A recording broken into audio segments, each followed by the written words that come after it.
Hi everyone, here we are at the Australian Army Tank Museum once again in Puckapunyal, Victoria, about 120 kilometres north of Melbourne.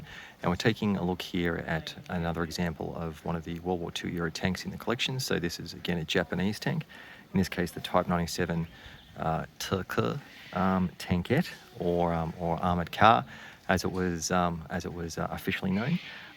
So this is a very light tank that was designed as a fast reconnaissance vehicle.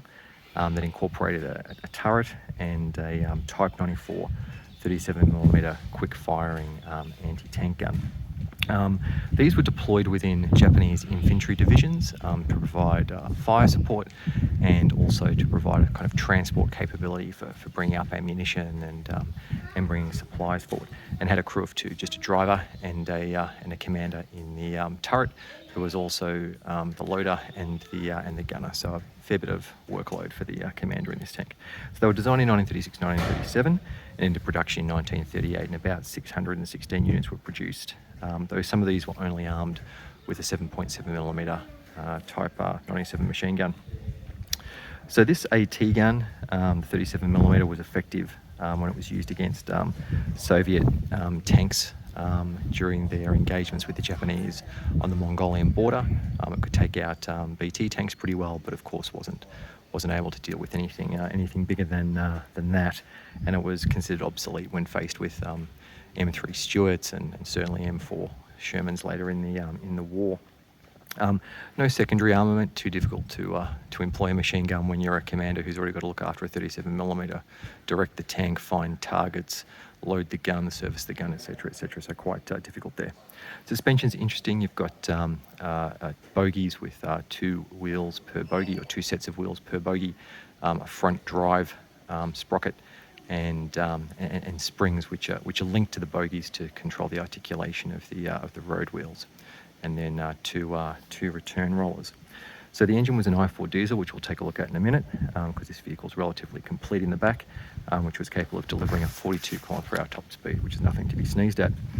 So a light vehicle, fast, handy is probably how you would describe it, even in jungle warfare. And it was used during the advances in the Malayan Peninsula and into Singapore in early 1942, and broke up infantry units that were designed to try and slow that Japanese advance quite easily. So once again, seeing that if you're the only armoured vehicle on the battlefield, even though you might only have a small gun and light armour, you can take out infantry and you'll control the battlefield.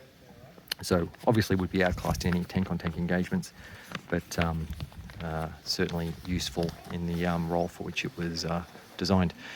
Type 97 in this case refers to imperial year and the year in which it was accepted for employment, which translates to 1937 in the Western calendar. So let's take a bit of a look at the tank. Here's the suspension, as I mentioned, front drive sprocket and 2 sets of double bogies articulated in the centre on a pivot, and then that arm is connected through a linkage to these springs, which control the amount of articulation, and then an interesting sort of static sort of road wheel at the rear, which also acts as the rear rider. So we can get a look inside the turret. So this is the back of the 37mm through this hatch here that the commander operated. So you can see it was probably quite tight in there. So the commander would be standing off to the side, a vision port there. Very good that this is so complete. We can get a look into the rear deck here, and so you can see down here into the engine area. So an I4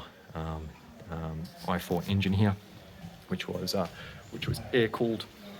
We'll get a look in the top at the engine there, the manufacturer's mark.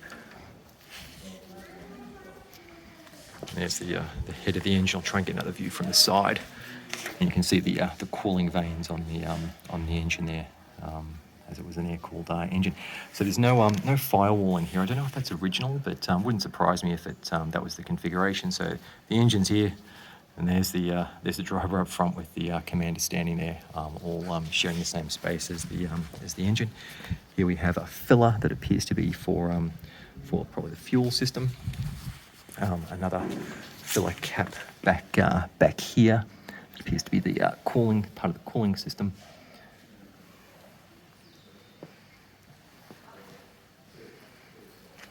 Interesting back here, you've got a towing linkage. and the narrow tracks. Again, quite a light vehicle. There's the exhaust coming out from under the engine bay. There's obviously a link in the exhaust system that's missing. Riveted construction, like all Japanese tanks of World War II era.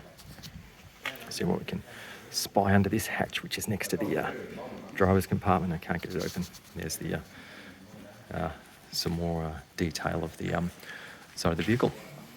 So there we have it, the Te-Ke Type 97 Light, employed by the Empire of Japan during World War II. Hope you enjoyed the video, and see you next time.